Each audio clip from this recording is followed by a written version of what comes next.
എന്റെ ദൈവമേ, ഞാൻ ഇവിടെ ഈച്ച അടിച്ചിരിക്കാൻ തുടങ്ങിയിട്ട് എത്ര നേരമാണെന്നറിയോ? ഈ അടിച്ച ഈച്ചകളെല്ലാം കൂടി ഇപ്പൊ എന്നെ തിരിച്ചടിക്കാൻ വരുവാ. നമസ്കാരം. ഓ നമസ്കാരം. നല്ലൊരു കർമ്മം എടുക്കാണ്ട. എന്നാ എടുത്തോ. എനിക്ക് നല്ലത് മതിയെന്ന്. എടോ, ഞാൻ ഇവിടെ മീൻ ഉണക്കാൻ വേണ്ടി ഇരിക്കുകയല്ല. നോമിന്റെ ബോർഡൊന്ന് വായിച്ചു നോക്കുക. ബ്രഹ്മശ്രീ വാഴയ്ക്കപ്പം. ബ്രഹ്മശ്രീ വാഴയ്ക്കപ്പല്ല, ബ്രഹ്മശ്രീ വി അഴകപ്പൻ. അതാണ് നോമിന്റെ നാമം. കർമ്മയല്ലേ? അതെ അതെ. നിങ്ങൾ കർമ്മം ചെയ്യാൻ വന്നവരല്ലേ? അതെ അതെ. ഇരിക്ക. മറന്നുവോ പൂമകളെ. അയ്യോ, കർമ്മി പൂ കൊടുക്കാൻ മറന്നു. അതല്ല. നല്ല സ്പീഡിൽ തെങ്ങിക്കയറുന്ന ആരുണ്ട്? എന്റെ അറിവിൽ അണ്ണാനുണ്ട്. അണ്ണാനാ? അല്ല, അപ്പുറത്തെ വീട്ടിൽ അണ്ണനുണ്ടെന്ന്. ഓ അങ്ങനെ. ആ അണ്ണനോട് പറയാ പെട്ടെന്ന് 2 നാളികേരം ഇവിടെ കൊണ്ടുവരാൻ. നോം തേങ്ങ പിടിക്കാൻ മറന്നുപോയേ. അതെ, ആരാ മരിച്ചേ? അപ്പൂപ്പൻ. എങ്ങനെയാ മരിച്ചേ? ഉത്തരം മുട്ടി. വലിയ വലിയ ചോദ്യങ്ങൾ വെച്ച് ആരാ ഉത്തരം മുട്ടി മരിക്കാതിരിക്കുക? അതല്ല, വീടിന്റെ ഉത്തരം ഉണ്ടല്ലോ, അത് മുട്ടി മരിച്ചെന്ന്. അത് ശരി. ഈ പുള്ളിക്കാരന് മക്കളൊന്നും ഇല്ലേ? മക്കളൊക്കെ ഉണ്ടായിരുന്നു. അടക്കം പറഞ്ഞിട്ട് വന്നില്ല.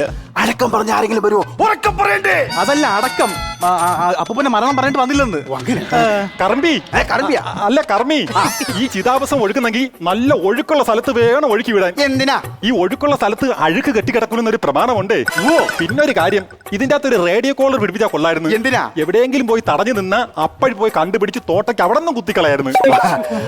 ഏതാ ഈ ബോംബെ മുട്ടായി? ഇത് എന്റെ അപ്പൂപ്പന്റെ കൂട്ടുകാരനാണ്. നിങ്ങൾ അപ്പൂപ്പനെ കളിയാക്കാൻ വേണ്ടി വന്നേണോ? വായു അടക്കി മിണ്ടായിരുന്നോ? വഴക്കൂടാണ്ടിരിക്കാം. നോം കുറച്ച് മൂലമന്ത്രം ചൊല്ലാം. അത് ഏറ്റ് ചൊല്ലണം കേട്ടോ. ശുക്ലാംബരധരം ശശിവർണം. കർമ്മി, ശശി എങ്ങനെ വരും? ശശിയല്ലേ ആണ് നീ കൊടുത്തിരിക്കുന്നത്. നോം മൂലമന്ത്രം ചൊല്ലിയതാണ് കേട്ടോ. നോം കുറച്ച് ശേഷക്രിയകൾ ചെയ്യാം. അതേപോലെ ചെയ്യണം കേട്ടോ. ഓം ഹൈം ക്ലീം ക്ലൂം സ്വാഹ. ഹായ് കടലാമ. കടലാമയല്ല, നോം കൂർമന്ത്രം ചൊല്ലിയതാണ്. ഈ കൂറമന്ത്രം ചൊല്ലാ നല്ല മന്ത്രം ചൊല്ലിക്കൂടെ? ഓ, ഞാൻ ചെയ്യുമ്പോൾ ചെയ്യണം കേട്ടല്ലോ. ഓം ക്ലീം സ്വാഹ. എന്താ? അല്ല, ചെയ്യുന്ന ചെയ്യാൻ പറഞ്ഞു. കോട്ട് പോടാൻ സമ്മതിക്കില്ലേ? അതായിരുന്നാ. അതെ, പവിത്രം കെട്ടിയോ? പാവത്ര എന്നാ കെട്ടി ഇല്ലേ മാമ? അവൻ 6 പിള്ളേരും ഉണ്ടല്ലേ? നിങ്ങൾ ആരുടെ കാര്യം പറയണേ? നമ്മളെ വീട്ടിലടുത്ത പവിത്രൻ. അതല്ല, പിന്നെ ഈ പവിത്രം ഇല്ലേ, ഇതെടുത്ത് വിരലേക്ക് അണിയ. എങ്ങനെയാ? ഈ പവിത്രം ഇല്ലേ, ഇതെടുത്ത് അങ്ങോട്ട് വിരലേക്ക് അണിയ. കർമ്മി പറഞ്ഞത് കറക്റ്റ് അങ്ങോട്ട് മനസ്സിലായില്ല. ഇല്ലേ, ഇങ്ങോട്ട് വരെ ഓടി വരുവാ. സമയമില്ലേ? കർമ്മിയുടെ സ്ഥലം കൊടുങ്ങല്ലൂരാണില്ലേ? എങ്ങനെ മനസ്സിലായി? ചെവി കേട്ടപ്പോ മനസ്സിലായി. ഇലയിട്ട് ഉണ്ട ഉരുട്ടി വെക്കുക. ഇലയിട്ട് ഉണ്ട ഉരുട്ടി വെക്കുന്ന കൊള്ളാം. ഒരു ബീഡിയും ഒരു തീപ്പട്ടി കൂടെ വെക്കണം. എന്തിനാ? എവന്റെ അപ്പൂപ്പന് ഉണ്ട് കഴിഞ്ഞ വലിക്കണ സ്വഭാവം ഉണ്ട്.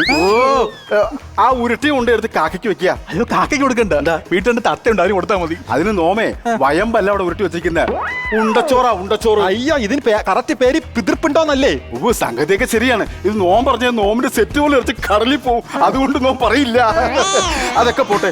നോം കബഡി നിരത്തി ചില കാര്യങ്ങൾ അങ്ങോട്ട് പറയാം. പിന്നൊരു കാര്യം, നോമിന്റെ കബഡി ഒരിക്കലും കള്ളം പറയില്ല. നോമിന്റെ കബഡിക്ക് എന്ത് വായി നാക്കോണ്ടാ? അതല്ല, നോം കള്ളം പറഞ്ഞാലും നോമിന്റെ കബഡി കള്ളം പറയില്ല. ചില പ്രശ്നങ്ങളൊക്കെ മണക്കുന്നുണ്ടല്ലോ. കടപ്പുറമല്ലേ, പല മണങ്ങളും വരും.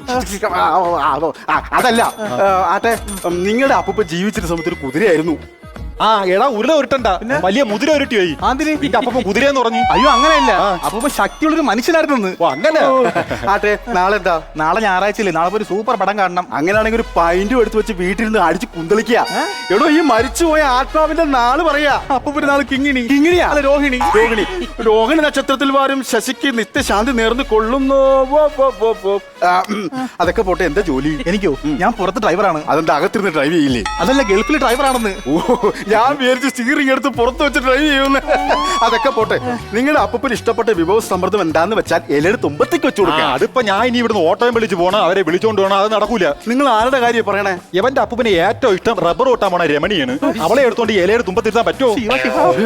അതല്ല, നിങ്ങളുടെ അപ്പൂപ്പന് ഇഷ്ടപ്പെട്ട ആഹാരം എന്താന്ന് വെച്ചാൽ വെച്ചു കൊടുക്കുക. എന്റെ അപ്പൂപ്പന് ഏറ്റവും ഇഷ്ടം ഇഡലി, ദോശ, സാമ്പാർ, ചമ്മന്തിയാണ്. അങ്ങനെയാണെങ്കിൽ നോം ഒരു ഫുഡ് മന്ത്രം ചൊല്ലാം. അല്ല, ഒരു അന്നമന്ത്രം ചൊല്ലാം. ഏറ്റു ചൊല്ലാം. ദോശ സാമ്പാർ ചാപ്പിടിച്ചാം, സാമ്പാർ ദോശ ചാപ്പിടിച്ചാം. ഒരു മലർ കൊണ്ടു നമ്മൾ ഒരു വസന്തം. അങ്ങനെ ഒരു പാട്ടിൽ ഈ മന്ത്രം കയറി വരുന്നില്ലേ? ഒരു ഉണ്ട എക്സ്ട്രാ കിട്ടാൻ പറ്റൂ. എന്തിനാ? ഇദ്ദേഹത്തിന്റെ വാടക്കാനാ. പിന്നെന്താ?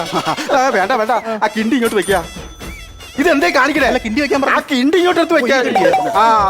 അതെ, ഇത്രയും കർമ്മങ്ങളൊക്കെ ചെയ്ത സ്ഥിതിക്ക് കുറച്ച് കാശായിട്ടുണ്ടേ. എന്നാലും എത്ര രൂപ കാണും? ഏകദേശം 20,000 രൂപയെങ്കിലും ആയി കാണും. ഇതൊക്കെ എന്തോന്ന്? എന്റെ അപ്പൂപ്പന്റെ ദഹനത്തിന് എനിക്കായത് 1 ലക്ഷം രൂപയാണ്. ഒരു ദഹനത്തിന് 1,00,000 രൂപയോ? നോമിനൊരു 50,000 രൂപ കൊടുത്താ 2 ദഹനം അങ്ങോട്ട് തരാം. കാരണം ഇത്രയും പൈസയുടെ കാര്യമില്ലായിരുന്നു.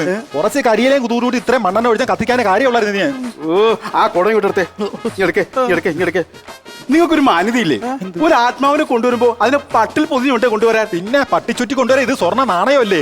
അയാളെ എത്തിപ്പോലെ 2 കഷ്ണം എല്ലും ചകലം ചാരപ്പടി ഈ കുടം മതി. നോം കുറച്ച് മന്ത്രങ്ങൾ ചൊല്ലാം, അതുകൊണ്ട് ഏറ്റിട്ടുള്ളൂ കേട്ടോ. ഇതെന്താ കടുകും കറിവേപ്പിലേക്ക്? ഇതെന്താ മോരോ? മോരാ? അതെങ്ങനെ? എടാ നമ്മൾ ഇങ്ങോട്ട് ബീച്ചിൽ നിന്ന് ഒരു കൂടെ മോര് കുടിച്ചാ അവിടെ എത്തി കുടം മാറിപ്പോയി തോന്നുന്നു. അപ്പൊ എന്റെ അപ്പൂപ്പായി നിന്റെ അപ്പൂപ്പന്റെ മോരിപ്പോ സായി കുടിച്ചോണ്ടിരിക്കും.